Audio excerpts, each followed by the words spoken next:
Okay. Once there is a testosterone is can directly transmit to the granular cells, and inside the granular cells, when the FSHs come, it will stimulate the aromatase activity, and there is a estrogen secretion will occur. Estrogen will form, and the estrogen secretion will occur. So Okay, sir.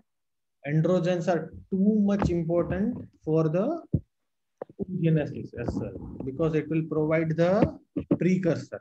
You understand? The precursor is from that thing. And at the time of corpus luteum, so in the FSH and in the means in the granular cells, what will occur? It will occur the delta 4 pathway, and the only progesterone will secrete, because that is the granular cells are not having a 17 hydroxylase that will convert progesterone to 17 hydroxyprogesterone, or pregnenolone into the 17 hydroxypregnenolone. So these two enzymes is not there in the granular cells. So there is a difference. This this enzyme and this enzyme is the same. Okay. This Yes, sir. progesterone convert into 17 hydroxyprogesterone, or the pregnenolone into the 17 hydroxypregnenolone. But that enzyme is lacking inside the granular cell. And there is a so many, and the maximum numbers are the granular cells in the corpus luteum. So that is called as a luteinization will occur. And there is a LH receptor also there. So under the influence of the LH receptor, HCG will act on the granular cells, and with delta 4 pathway, it will produce the progesterone. Yes, sir. Okay. Difficult and the complicated, but you got the point. Okay. Yes. Yes, sir. Okay. Any other question in this? I feel it's somewhat difficult to understand this whole physiology. Clinical is somewhat easy to remember. So, okay. So this is like it's a sex hormone binding globulin. I think it's I'll come to later with this. So once this steroid hormone is formed, then this steroid hormone, how it will going to act. So can you tell me where the steroid hormone is acting?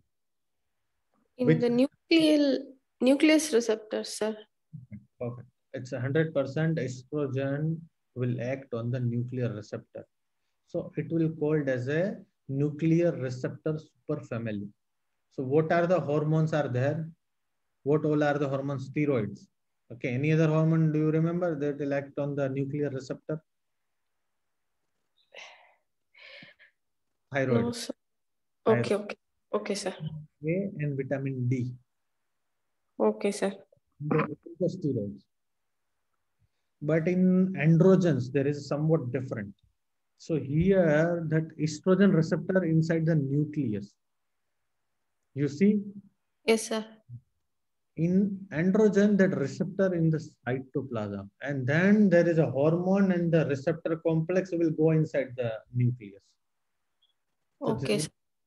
there are 3-4 MCQs we have covered. That is important MCQ, and people are marking wrong frequently.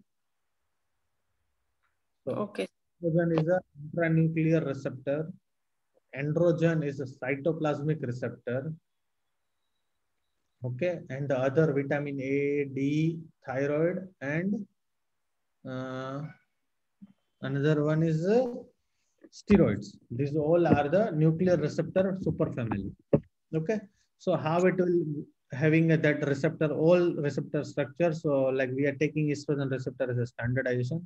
So they are having a regulatory domain, that is A and B, and that is another name. Main function is a transcription activation function, because it's going to bind to the one means this is like it's a C is a DNA binding domain. So here it's a hormone E is a hormone binding domain. B is a hinge. From that it's going to somewhat it's a rotate. Hinge is like it's a joint kind of thing. If we are opening the gate, it's a hinge. Okay. And there is a COOH terminal. It will conformational influence with that. So here what is happening, this is a receptor. So A, B, E, F, you can see there is a C, it's a DNA binding, E, F, it's a hormone binding domain, and it's a heat shock protein. So it will keep it in the inactivating stage, heat shock binding protein. So once there is estrogens are there, then the estrogen will bind to the estrogen binding domain, that is a ENF. So you can see it here. E is binding estrogen.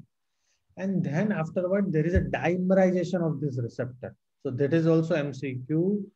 After the estrogen is binding to the estrogen receptor, it will dimerize and then it will bind to the DNA. And then it will activate the transcription. Okay, sir. So you remember these all things? This is a few concept, but you should remember that thing. Okay. Yeah. So can you tell me the estrogen receptor antagonist name? And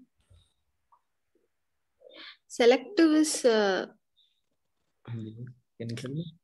clomiphene. Clomiphene. Clomiphene group name is? SCRM, sir. So why there is a SCRM name? Can you tell me why this SCRM name is required? Selective estrogen receptor modulator. Because in one organ it antagonizes, in What other organ it will agonize? It means it's somewhat. So what factors determine the biological activity of estrogen hormone itself, or that any agonist or antagonist?